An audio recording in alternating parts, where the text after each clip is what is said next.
محرم آتا ہے، ہم سیاہ لباس پہنتے ہیں، مجلسوں میں شامل ہوتے ہیں، ہم گریہ کرتے ہیں، ماتم کرتے ہیں، جلوس نکالتے ہیں، تبرکات بانٹتے ہیں، اور یہ ہم صدیوں سے کرتے جا رہے ہیں۔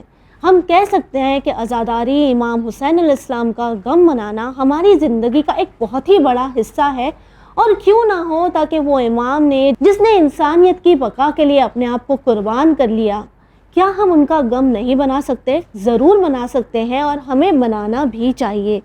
لیکن آپ کو کیا لگتا ہے، کیا یہ صرف ایک روایت ہے، ایک مذہبی روٹین ہے جو ہر سال ہم ماہ محرم میں ریپیٹ کرتے ہیں، یا اگر اسے آسان لفظوں میں کہیں تو ہم امام حسین علیہ السلام کے نام کو زندہ رکھ رہے ہیں؟ لیکن بات اگر پیغام کی آئے تو کیا ہم نے حسینی پیغام کو زندہ رکھا ہے؟ چونکہ ہم جو بھی کرتے ہیں، ہمارے جو بھی اعمال ہے، روز قیامت اس کے بارے میں سوال کیا جائے گا، اور سوال صرف یہ تو نہیں ہوگا کہ کیا آپ نے فلاں چیز کی، آپ سے یہ بھی جانا جائے گا کہ آپ نے اس چیز کو کیوں کیا، اس عمل کو انجام کیوں دیا، عزاداری ہم کیوں کرتے ہیں، کیا اس کا جواب ہمارے پاس ہے؟ یہ ہم جاننے کی کوشش کریں گے چینل ون کے ایکسکلوسیو پروگرام عزاداری کیوں اور کیسے میں۔ تو آئیے سب سے پہلے استقبال کرتے ہیں سسٹر سمیہ زہرا کا۔ السلام علیکم۔ وعلیکم السلام ورحمۃ اللہ وبرکاتہ۔ سسٹر، سب سے پہلے ہمارے پروگرام کا آغاز ہم ایک بہت ہی آسان سوال سے کرنا چاہیں گے، یا ہم یوں کہیں ایک ایسا سوال جس کے بارے میں شاید تھوڑی معلومات ہم تمام کو ہوتی ہے، کہ کیا روز قیامت ہمیں ہمارے اعمال کے بارے میں کویشچن کیا جائے گا؟ تو وہ کویشچن کیا صرف یہی ہوگا کہ آپ نے فلاں چیز کی، یا یہ بھی ہوگا کہ فلاں چیز کیوں کی؟ اعوذ باللہ من الشیطان الرجیم، بسم اللہ الرحمن الرحیم، لا حول ولا قوۃ الا باللہ العلی العظیم۔ بے شک روز قیامت میں ہمارے نام اعمال ہمارے سامنے مجسم کیے جائیں گے، ہم کو دکھائے جائیں گے، کہ ہم انسانوں کو چاہیے غور کریں کہ ہم اپنے آخرت کے لیے بھیج کیا رہے ہیں۔ ہمیں اس چیز پر بہت زیادہ غور و فکر کرنا چاہیے۔ سورہ مبارک حشر کی آیت نمبر 18 میں ہے، بسم اللہ الرحمن الرحیم، یا ایھا الذین آمنوا اتقوا اللہ ولتنظر نفس ما قدمت لغد واتقوا اللہ۔ دیکھیں یہاں پہ لغد واتقوا اللہ کا مطلب یہ ہے کہ جو تم آخرت کے لیے بھیجتے ہو اس کو دیکھو، اس پر دھیان دو۔ مرحوم علامہ طباطبائی رحمۃ اللہ علیہ یہاں پہ فرماتے ہیں کہ یہ جو ولتنظر نفسن کا استعمال کیا گیا، یعنی یہاں پہ جو آیت میں یہ ورڈ ہے، اس کا مطلب جمع نہیں ہے، یعنی یہ ایک سنگل پرسن کے لیے استعمال ہو رہا ہے، جمع نہیں ہے۔ اوکے، مطلب یہ کہ ہر انسان کو چاہیے کہ اپنے اعمال پر غور و فکر کرے۔ یہ بہت مشکل کام ہے کہ ہر انسان یہ دیکھے کہ وہ اپنے آخرت کے لیے بھیج کیا رہا ہے، مطلب غور و فکر کرے۔ جیسے کہ ہم اگر شاپنگ پہ جاتے ہیں، ہم بہت ساری ایسی چیزیں خرید لیتے ہیں جن کا ہمیں یہی نہیں معلوم ہوتا کہ یہ آخر کس یوز میں ہے، یا اس کا ہمارے کتنا نیڈ میں ہے یہ۔ تو اسی طرح سے یہاں پہ کہا گیا ہے ولتنظر نفس، تم میں سے ایک ایک، دیکھیں ایک ایک کا لفظ استعمال کیا جا رہا ہے، مطلب فردی کہا جا رہا ہے، سنگولر، کہ ایک ایک یہ دیکھے کہ وہ اپنے آخرت کے لیے کیا بھیج رہے ہیں، انڈیویجول تیاری۔ جی جیسے کہ اگر ہم نماز پڑھیں تو ہم 2 منٹ بیٹھ کے یہ سوچیں کہ یہ جو نماز میں نے پڑھی اس میں کتنا اخلاص تھا، کتنا میں نے خدا کے لیے اس کو انجام دیا، اور نماز کے جو ارکان ہیں، رکوع ہے، سجدہ ہے، یہ کیا میں نے صحیح انجام دیے کہ نہیں۔ نماز پر غور و فکر کریں۔ دیکھیے بے شک قیامت میں ہم چاہے یہاں پہ غور و فکر کریں یا نہ کریں، قیامت میں ہمیں بتایا جائے گا کہ تمہارے یہ اعمال، ہمیں خبر دی جائے گی کہ تمہارے یہ عمل اس طرح سے انجام دیا ہے، ایک رپورٹ کارڈ ہے جو ہمیں ملے گا۔ لیکن دنیا میں کیا ہے کہ ہمیں غور و فکر کرنا چاہیے۔ سورہ قیامت کی آیت نمبر 13 میں ہے، یُنَبِّئُ الْإِنسَانُ يَوْمَئِذٍ بِمَا قَدَّمَ وَأَخَّرَ۔ روز قیامت انسان اپنے اول اور آخر اعمال سے باخبر ہوگا۔ تو دیکھیں اب چاہے انسان دنیا میں اپنے اعمال پر غور و فکر کرے یا نہ کرے، یُنَبِّئُ ہے یعنی آخرت میں اس کو خبر دی جائے گی کہ تم نے یہ کام انجام دیا ہے۔ تو ضروری ہے کہ ہم اس دنیا پہ بھی غور و فکر کریں، کہ اگر ہم غور و فکر کریں گے، اگر ہمارا اللہ نہ کرے کوئی عمل غلط انجام دیا ہے یا ہمیں اس میں اخلاص نہیں تھا، تو ہم اس کو دوبارہ سے ریپیٹ کر سکتے ہیں، لیکن وہاں پہ کر سکتے ہیں، وہاں پہ درست کرنے کا امکان نہیں ہے، وہاں پہ صرف ہمیں خبر دی جائے گی۔ اب دیکھیں روز قیامت میں ہم سے ہر عمل کے بارے میں 3 سوال پوچھے جائیں گے۔ تو یہ 3 سوال اتنے اہم ہے کہ ہر انسان کو بالآخر جاننا چاہیے کہ یہ جو عمل انجام دے رہا ہے اس کو آخرت میں ان کے کیا جواب دے گا۔ یعنی ہر عمل پہ 3 سوال، ہر عمل پہ 3 سوال پوچھے جائیں گے۔ تو ان میں سے پہلا سوال یہ ہوگا، لیمن، کس کے لیے انجام دیا۔ اگر خدا کے لیے انجام دیا ہوگا یہ بالکل ایسا ہے جیسے مسجد قباء، اور اگر دنیا کے لیے ہوگا یا کسی چیز کو ختم کرنے کے لیے ہوگا تو یہ ایسا ہے جیسے مسجد زرار، کہ آپ جانتی ہیں کہ مسجد قباء اللہ کے لیے بنائی گئی تھی اور وہ باقی رہی، لیکن مسجد زرار مسجد قباء کو ختم کرنے کے لیے بنی تھی جو کہ ختم ہو گئی۔ جی تو جو کام اللہ کے لیے ہوں گے وہ باقی رہتے ہیں۔ دوسرا سوال ہوگا لما، کیوں، کس لیے انجام دیا؟ ریزن کیا تھا؟ جی، ہر کام کا ہمارے سے ریزن پوچھا جائے گا کہ کس لیے۔ تیسرا سوال ہوگا کیفا، کیسے، کس طرح انجام دیا۔ تو اب جیسے ہم نماز کی بات کریں، نماز کے بارے میں اگر ہم سے سوال ہوگا کہ تم نے لمن، کیوں، کس کے لیے انجام دیا، تو ہم کہیں گے خدا کے لیے۔ پھر ہم سے پوچھا جائے گا لما، کیوں، کس لیے، ہم کہیں گے کیونکہ ہمیں سکون قلب ملتا ہے، ہمیں سکون ملتا ہے، ہم خدا سے باتیں کر پاتے ہیں، ہم خدا کے قریب خود کو محسوس کرتے ہیں، اس طرح سے ہم خدا کا شکریہ ادا کریں۔ نماز کے بہت آثار ہیں، ایک آثار سلبی ہے اور ایک آثار ایجابی۔ آثار سلبی وہی کہ فحشاء اور برائیاں ہم سے دور ہو جاتی ہیں، اور آثار ایجابی ہمارا دل اطمینان پیدا کرتا ہے، الا بذکر اللہ تطمئن القلوب، سکون ملتا ہے۔ جی، تو یہ آثار ایجابی۔ تو ہر عمل کے بارے میں یہ 3 سوال پوچھے جائیں گے۔ تو تیسرا سوال جو یہاں پہ ہم نماز کے بارے میں اگر بتائیں گے تو ایک واقعہ ہے، حماد ابن عیسیٰ حضرت امام صادق علیہ السلام کی خدمت میں آئے تھے اور 2 رکعت نماز پڑھ رہے تھے۔ جب ان کی نماز ختم ہوئی، امام صادق علیہ السلام نے فرمایا کہ 50 سے 60 سال کی عمر ہو گئی لیکن ابھی تک ایک خوبصورت نماز نہیں پڑھ پاتے۔ اب دیکھیں اس وقت تو امام تھے، امام نے ان کو بتایا کہ تمہاری نماز اگر اس طرح سے انجام دیتے، امام نے ان کو بتایا بھی کہ اس طرح سے انجام دو گے تو تمہاری نماز اور زیادہ خوبصورت ہوگی۔ اب ہم کیا کریں؟ ہمارے لیے ضروری ہے کہ ہم سرچ کریں کہ کس طرح سے ہماری نماز خوبصورت ہو سکتی ہے، تاکہ قیامت میں جب ہم سے سوال ہوگا کس طرح سے پڑھی تو ہم اچھے سے بتا سکیں، اچھا جواب دے سکیں کہ ہاں میری نماز میں نے سجدے کے بعد میرے جو آخری سجدہ تھا اس میں نے یہ دعا پڑھی، میں نے نماز کے بعد تسبیح پڑھی، میں نے نماز کے بعد یہ دعائیں پڑھی۔ تو ہم سرچ کریں کہ کس طرح سے اسے بہتر بنا سکیں، جی ہماری نماز خوبصورت ہو سکتی ہے۔ اور اگر کسی کو احکامات معلوم نہیں ہے، جیسے کہ ہوتا ہے بعض کو نہیں معلوم ہوتا کہ ہم یہ جو سجدہ ہم نے کیا ہے دراصل کس طرح سے کرنا ہے، کس طرح سے اپنے ہاتھوں کو رکھنا ہے، تو جا کے احکام پڑھیں، سرچ کریں اور اپنی نماز کو خوبصورت بنائیں، تاکہ ہم اس سوال کا جواب دے سکیں کہ کیفا، کس طرح سے انجام دیا۔ جی، تو یہ 3 سوال ہم سے روز قیامت میں پوچھے جائیں گے۔ جس طرح ہم نے کہا کہ ہمیں ہماری نماز کو خوبصورت بنانا ہے سسٹر، تو میں یہ سمجھتی ہوں نماز کے ساتھ جو بھی ہم کر رہے ہیں، ہمارے جو بھی اعمال، ہم کوشش کریں کہ وہ بہت ہی خوبصورتی کے ساتھ کریں، نیک نیت کے ساتھ کریں، تاکہ ہمیں اس کا جواب دینا ہے۔ اس بات کو ہم تمام جانتے ہیں کہ فی الحال ہوا میں ماہ محرم کی تیاری ہے، جو فضا ہے یہ ماہ محرم کے امام حسین علیہ السلام کے غم کے لیے تیار ہو رہی ہے۔ ہم عزادار وہ دن دور نہیں ہے کہ مجلسوں میں پائے جائیں گے، ہم گریا کریں گے، ہم سیاہ لباس پہنیں گے۔ اور لوگ اکثر ہمیں جب سیاہ لباس میں دیکھتے ہیں سسٹر تو یہ سوال کرتے ہیں کہ ہم یہ عزاداری ہر سال کیوں کرتے ہیں، ہم بار بار حسین کا غم کیوں مناتے ہیں؟ تو کیا یہ سوال صرف آج کے جو لوگ ہیں ان تک ہی محدود ہے، یا روز قیامت پروردگار عالم بھی ہم سے یہ سوال کرے گا؟ بے شک ہم نے کہا کہ روز قیامت میں ہر عمل کے بارے میں سوال ہوگا، کہ ہم نے جیسے کہ کسی کو اگر ہم نے تبرک دیا ہے تو کیوں دیا ہے، دیکھنا ہے نا کہ اس میں اخلاص ہے کہ نہیں ہے، تو ہر چیز کے بارے میں سوال ہوگا۔ تو یہ جو ہم 1400 سال گزر گئے اور آج تک ہم امام حسین علیہ السلام کی عزاداری کرتے ہیں، غم مناتے ہیں، کالے لباس پہنتے ہیں، اس کے بارے میں بھی سوال کیا جائے گا۔ یہ تو قوم آنی ہے، یہ تو بات پہلے سے پتا تھی، تو بھی عزاداری کے بارے میں سوال ہوگا؟ جی بالکل، یہ 3 سوال عزاداری کے بارے میں بھی کیے جائیں گے۔ تو دیکھیے پہلا سوال جو ہوگا لمن، کس کے لیے انجام دیا، تو خیر وہ ایک الگ ہی ٹاپک ہے کہ ہم کس کے لیے عزاداری کر رہے ہیں۔ امام حسین علیہ السلام کے غم میں عزاداری کرتے ہیں، خدا کے لیے عزاداری کرتے ہیں، وہ ایک الگ ٹاپک ہے۔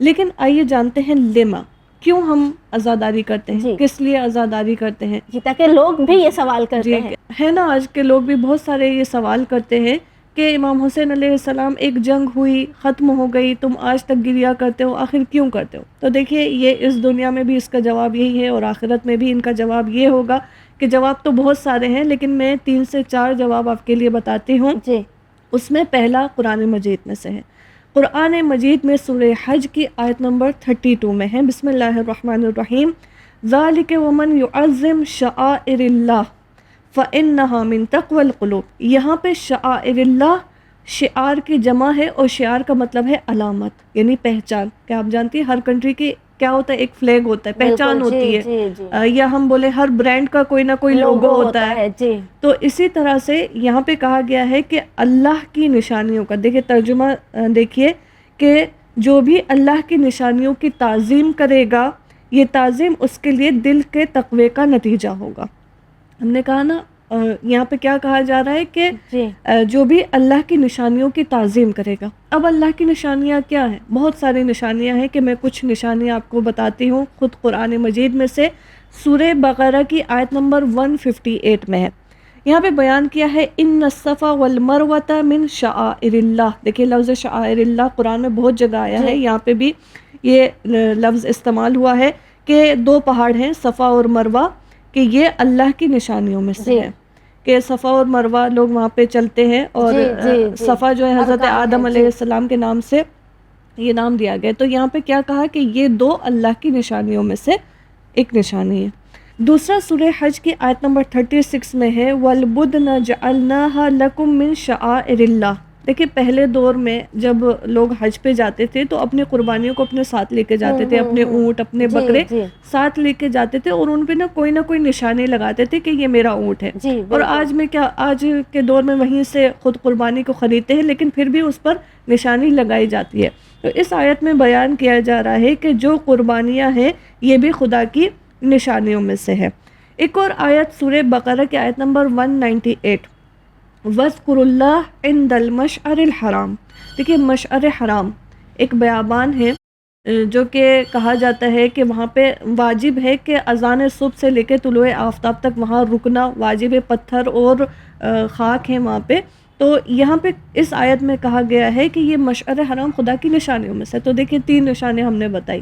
ایک ہم نے کہا کہ 2 پہاڑ اللہ کی نشانیاں ہیں، بکریاں جو ہم قربانی کرتے ہیں وہ اللہ کی نشانیاں ہیں، اور یہاں پہ مشعر الحرام یہ بھی اللہ کی نشانیوں میں سے. تو اب آپ سوچیں جب یہ اللہ کی نشانی ہے تو حضرت زہرا سلام اللہ علیہا کے لال لخت جگر امام حسین علیہ السلام کیا یہ اللہ کی نشانیوں میں سے نہیں ہے؟ تو یہ اللہ کی نشانیوں میں سے ہے. اور جیسا کہ ہم نے پہلی آیت میں بتایا تھا سورہ حج کی آیت نمبر 32 میں کہ اللہ کی نشانیوں کی تعظیم کریں، تو یہ بھی اللہ کی نشانی ہے کہ جس پہ پھر ہمارا فرض ہے کہ ہم اس کو زندہ رکھیں، ہم ان کی یاد منائیں.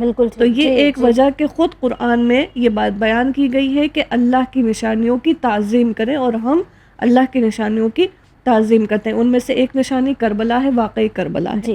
دوسری وجہ کہ ہم رسول خدا صلی اللہ علیہ وآلہ وسلم نے فرمایا کہ اہل بیت علیہم السلام سے محبت کرو، اپنے بچوں کو سکھاؤ. کہ حدیث ہے ادبوا اولادکم، اپنے بچوں کو آداب سکھاؤ. کیا آداب سکھائیں؟ ان میں سے پہلا ہے اللہ حب نبیکم، محبت رسول خدا صلی اللہ علیہ وآلہ وسلم سکھائے.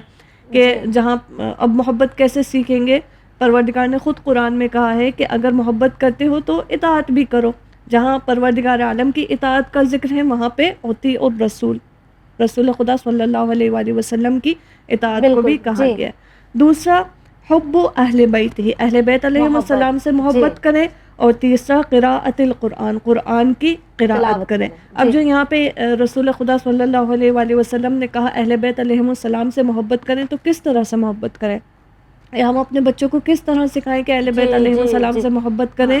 اس کا ایک راستہ یہ ہے کہ ہم ان کو فرش عزا پہ لے کے آئیں، مجلسوں میں لے کے آئیں، جلوسوں میں شرکت کروائیں، وہ کنیکٹ کر سکیں. مجلسیں سنیں گے تو انہیں معلوم ہوگا کہ امام حسین علیہ السلام نے کیا قدم اٹھایا تھا، کس لیے کربلا میں آئے تھے. ان کے لیے یہ چیز واضح ہونی چاہیے. اس طرح سے اہل بیت علیہ السلام کی محبت میں اضافہ ہوتا ہے.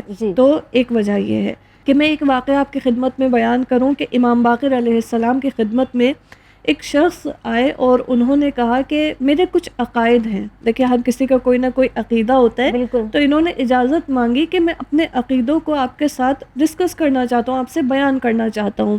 تو امام نے اجازت دی اور اس شخص نے پھر اپنے عقیدوں کو بیان کرنا شروع کیا. ان کا پہلا یہ تھا کہ انہوں نے کہا کہ میں آپ کو بہت زیادہ چاہتا ہوں، اور آپ کے چاہنے والوں کو بھی بہت زیادہ چاہتا ہوں، اور جو آپ کے دشمن ہیں ان سے نفرت کرتا ہوں، اور آپ کے دشمن کے چاہنے والوں سے بھی نفرت کرتا ہوں. تو یہ ایک عقیدہ انہوں نے بیان کیا. دوسرا عقیدہ کہ آپ کے کہے گئے حلال کو حلال سمجھتا ہوں اور آپ کے کہے گئے حرام کو حرام سمجھتا ہوں. اور بہت افسوس کے ساتھ آج کے دور میں یہ چیز ختم ہو گئی ہے. لوگ حلال کو حرام اور حرام کو حلال کر دیتے ہیں. غیبت کو کہتے ہیں کہ یہ تو ہم نے انفارمیشن پہنچائی ہے جی یا رشوت کو ہدیہ کے نام سے پکارا جاتا ہے. ایک حدیث ہے کہ رسول خدا صلی اللہ علیہ وآلہ وسلم جناب سلمان سے کہتے ہیں کہ میں ڈرتا ہوں اس دور سے کہ جب معروف اپنی جگہ منکر کو دے گی اور منکر اپنی جگہ معروف کو دے گی، جو کہ آج کے دور میں بہت زیادہ اس کی رعایت کرنی چاہیے. تو یہاں پہ انہوں نے یہ دوسرا عقیدہ اپنا بیان کیا. تیسرا عقیدہ ان کا تھا میں فرج کا انتظار کرتا ہوں. دیکھیے وہ جانتے، جبکہ اس دور میں ہمارے امام زمان اجل اللہ تعالیٰ فرجہ شریف کا ظہور نہیں ہوا تھا، لیکن ان کے بارے میں ہمارے ہر امام نے بیان کیا، رسول خدا صلی اللہ علیہ وآلہ وسلم نے بیان کیا. تو ان کو جب یہ جانتے تھے امام کے بارے میں تو ان کے دل میں ایک تڑپ تھی اور یہ کہتے تھے میں ان کے فرج کا انتظار کرتا ہوں. تو یہاں پہ یہ 3 عقیدے انہوں نے اپنے بیان کیے. جیسے ہی امام باقر علیہ السلام نے یہ باتیں سنی، فرمایا کہ تمہاری جیسی باتیں ایک نے میرے والد بزرگوار امام سجاد علیہ السلام سے بھی کہی تھی اور میرے والد نے بھی ان کو یہی جواب دیا تھا. کیا جواب دیا تھا؟ امام سجاد علیہ السلام نے فرمایا کہ تم صرف اہل بہشت نہیں بلکہ تم ہمارے ساتھ ہمارے ہمسائے ہوں گے، تم اہل بیت کے پاس زندگی کرو گے.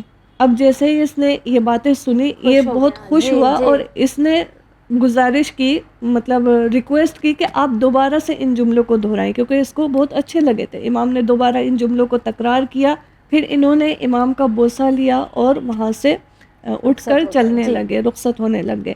امام نے پکارا اور جو وہاں پہ حاضرین تھے ان کے سامنے اس بات کو بیان کیا کہ جو بھی یہ چاہتا ہے کہ جنتی چہرے دیکھے اس شخص کے چہرے کو دیکھے. اب آپ سوچیں کہ جو اہل بیت علیہ السلام سے محبت کرتے ہیں ان کے بارے میں امام باقر علیہ السلام نے ایسے بیان کیا، تو اب یہ محبت کہاں سے پیدا ہوگی؟ مجلس امام حسین علیہ السلام میں شرکت کرنے سے. بالکل ٹھیک. تیسری وجہ ہے کہ دیکھیے کربلا جو ہے ایک درس گاہ ہے، کربلا سے ہمیں درس ملتا ہے. کربلا میں وہ چیزیں سیکھنے کو ملتی ہیں کہ جو تاریخ میں شاید کہیں جگہ میں وہ سیکھنے کو نہیں ملتا. وہاں پہ ہر چیز اعتقادی، توحیدی، اخلاقی مسائل، ہر طرح کے مسائل وہاں پہ وہاں کے درس ہر دور کے لیے ہیں. تو اب ایسا نہیں ہے کہ حادثے کربلا ختم ہو گیا لیکن درس ختم نہیں ہوا. درس کربلا کی درس کا آج بھی زندہ ہے. مطلب اگر کوئی یہ جاننا چاہتا ہے کہ کس طرح سے توبہ کرنی چاہیے وہ جناب حر سے سیکھے، یا کوئی اگر یہ چاہتا ہے کہ خود کو چینج کرے وہ جناب زہیر قین سے سیکھے. تو کربلا ہر شخص، ہر فرد، چھوٹے سے چھوٹے بچے بھی وہاں پہ ہمارے لیے درس کا رول ماڈل ہے. جی ہمیں چاہیے کہ اپنے بچوں کو واقعی کربلا سنائیں تاکہ وہ بھی اپنی زندگی میں ہر اسٹیپ پہ، کہ وہاں پہ ہر چیز میں درس دیا گیا ہے، ہر چیز سیکھیں. میں ایک ایرانی شعر آپ کے لیے بتاتی ہوں کہ دیکھیے کتنے اچھے انداز میں کربلا کو بتایا گیا کہ کربلا کس طرح سے ہمارے لیے درس کا ہے. تأسیس سے کربلا نہ فقط بہر ماتمس، یعنی کربلا کی جو حادثہ ہوا ہے یہ صرف ماتم کرنے کے لیے نہیں ہے. دانش سرا یہ مکتب اولاد آدم است، اولاد آدم کے لیے ایک دانش سرا ہے، مکتب ہے. از خیمہ گاہ سوختے تھا ساحل فرات، جلے ہوئے خیموں سے لے کے فرات تک، تعلیم گاہ رہبر خلق دو عالم است، دونوں عالم کے خلق ہونے والوں کے لیے درس گاہ ہے. تو ایک ہے کہ کربلا ہمارے لیے درس گاہ ہے، تو ہمیں چاہیے کہ اپنے بچوں کو اس درس سے آگاہ کریں، ان کو سکھائیں. چوتھا ہے کہ آپ جانتی ہیں امام حسین علیہ السلام شہید ہوئے، یزید بھی مر گیا لیکن یزیدی آج بھی زندہ ہے، آج بھی ظلم اور ستم ہوتا رہتا ہے. تو جہاں ظلم اور ستم ہو رہا ہے تو کیا ضروری نہیں ہے کہ ہم اپنے بچوں کو بتائیں کہ کس طرح سے حق کا دفاع کرنا چاہیے؟ جی تو اب ان کے لیے سب سے بہترین مثال امام حسین علیہ السلام ہے. تو جہاں ظلم ہے وہاں پہ حق کو بھی ہونا ضروری ہے. جی بالکل. تو یہ ایک وجہ، یہ 4 وجہ ہم نے بیان کی. اس کے علاوہ 20 سے 30 وجوہات اور بھی ہیں کہ انشاءاللہ جو اہل مطالعہ ہے بہت ساری کتابوں میں یہ سب وجوہات مل سکتی ہیں انشاءاللہ. سسٹر آپ نے بہت ہی بہترین طور پر ہمیں ایکسپلین کیا کہ کس طرح عزاداری سے جڑے ہوئے سوالات کیے جائیں گے. تو وہیں اگر ہم سے کوئی پوچھے کہ اگر آپ عزاداری تو کرتے ہیں، کیوں کرتے ہیں یہ ہم سمجھ گئے، کیسے کرتے ہیں، تو شاید ہمارے پاس جواب یہ ہوگا کہ ہم مجلسیں کرتے ہیں، ہم ماتم کرتے ہیں، ہم تبرکات بانٹتے ہیں، ہم امام حسین علیہ السلام کے نام کو زندہ رکھتے ہیں. تو کیا یہ کہنا روز قیامت اگر ہم جواب میں کہیں کہ ہم نے یہ چیزیں کر کر اس طرح سے امام کے نام کو زندہ رکھا، تو یہ کافی ہوگا یا ہم سے کوئی غلطی ہو رہی ہے؟ دیکھیے بے شک روز قیامت میں اس چیز کا بھی سوال کیا جائے گا اس عمل کے بارے میں کہ کس طرح انجام دیا. تو اس میں بہت ساری اپنے جیسے کہ بتایا مجلس برپا کرنا، جی مجلس برپا کرنا بھی ایک طریقہ ہے عزاداری امام حسین علیہ السلام کو زندہ رکھنے کی، جی عزاداری انجام دینے کا، کہ مجالس میں ہمیں بتایا جاتا ہے کہ یہ واقعہ کیسے پیش آیا تھا. البتہ یہاں پہ ضروری ہے، دیکھیں کیفیہ جو پوچھا جائے گا یہ ضروری ہے کہ ہم ٹھیک واقعہ بتائیں، ایسا نہیں کہ اپنی طرف سے اس میں کچھ ایڈ کریں. ہم کو چاہیے کہ اس کو صحیح جی جیسے جی کہ واقعہ کتابوں میں موجود ہے اسی طرح سے بیان کریں. اور ایک اور طریقہ کربلا کی یاد کو منانے کا، عزاداری کرنے کا یہ ہے کہ ہم زیارت قبر امام حسین علیہ السلام پر جائیں، کہ حدیث میں ہے کہ کربلا کو خلوت نہ چھوڑیں، مطلب یہ کہ وہاں پہ چھیڑ نہ رہے، چاہے ضرورت مند ہو، چاہے مشکل میں ہو، پریشانی میں ہو، لیکن وہاں پہ جائیں. جی کہ ایک واقعہ ہے معاویہ ابن وہب، یہ کہتے ہیں کہ میں امام صادق علیہ السلام کی خدمت میں آیا تو اس وقت امام صادق علیہ السلام سجدے میں تھے اور ان کی رونے کی آواز آ رہی تھی. میں نے غور کیا کہ وہ کیا پڑھ رہے ہیں، کیا بیان کر رہے ہیں، روتے ہوئے کیا بات کر رہے ہیں. تو میں نے سنا کہ امام حسین علیہ السلام کے زواروں کے لیے دعا کر رہے ہیں. کیا دعا کر رہے تھے؟ کہ اگر پیسہ خرچ ہوا ہے تو ان کا پیسہ ان کو لوٹا دے، اگر سختی برداشت کی ہے تو ان کی سختیاں آسان ہو جائیں، اگر بیماری ہے تو ان کو شفا مل جائے. تو امام نے اسی طرح سے بہت ساری دعائیں کی کہ یہ کہتے ہیں معاویہ ابن وہب نقل کرتے ہیں کہ جب وہ سجدے سے اٹھے تو میں نے دیکھا ان کے محاسن آنسوؤں سے گیلے تھے، یعنی اتنا انہوں نے امام حسین علیہ السلام کے زواروں کے لیے گریہ کیا اور دعا مانگی. تو پھر انہوں نے سوال کیا کہ آپ امام حسین علیہ السلام کے زواروں کے لیے اتنی ساری دعا مانگ رہے ہیں. تو امام نے فرمایا اے معاویہ ابن وہب، جو آسمانوں میں زوار کے لیے دعا کر رہے ہیں وہ تو مجھ سے بھی زیادہ ہیں، میں تو صرف ایک ہی ہوں، میں نے ایک ہی فرد میں نے اتنی ساری دعائیں مانگی، وہاں تو دن رات زواروں کے لیے دعا مانگی جاتی ہے. پھر امام نے آگے بیان کیا کہ اے معاویہ ابن وہب اما تحب، کیا تم نہیں چاہتے کہ رسول خدا صلی اللہ علیہ وآلہ وسلم کے ساتھ مصافحہ کرو؟ تو یہ کہتے ہیں بالکل میں چاہتا ہوں. تو امام نے فرمایا کہ اس کا بہترین راستہ یہ ہے کہ تم زیارت قبر ابا عبداللہ امام حسین علیہ السلام پر جاؤ. کہ روایت میں ہے کہ امام حسین علیہ السلام کی قبر کی زیارت کرنا ایسا ہے جیسے خدا سے خود کو قریب محسوس کر رہے ہیں، خدا کے بارگاہ میں ہیں. پھر امام صادق علیہ السلام نے سورہ قمر کی آخری آیت بیان کی، غور کریں، ان المتقین فی جنات و نہر فی مقعد صدق عندک ملیک مقتدر. تو دیکھیں اس آیت کا پہلے ترجمہ میں بتاتی ہوں، لیکن سورہ قمر نہ اسٹارٹنگ میں کیسے ہے عذاب کے بارے میں ہے، جہنم کے بارے میں ہے، مطلب اضطراب میں ہے، لیکن اینڈ میں جنت کے بارے میں، حور کے بارے میں، ان سب چیزوں کے لیے مطلب سکون دہ چیزیں والوں کے لیے بارے میں بیان کیا گیا ہے. تو یہاں پہ ترجمہ ہے بے شک صاحبان تقوی باغات اور نہروں کے درمیان ہوں گے اس پاکیزہ مقام پر جو صاحب اقتدار بادشاہ کی بارگاہ میں ہے. تو امام صادق علیہ السلام نے اس آیت کو تلاوت کر کے فرمایا کہ اس آیت کے مصداق زوار امام حسین علیہ السلام ہیں.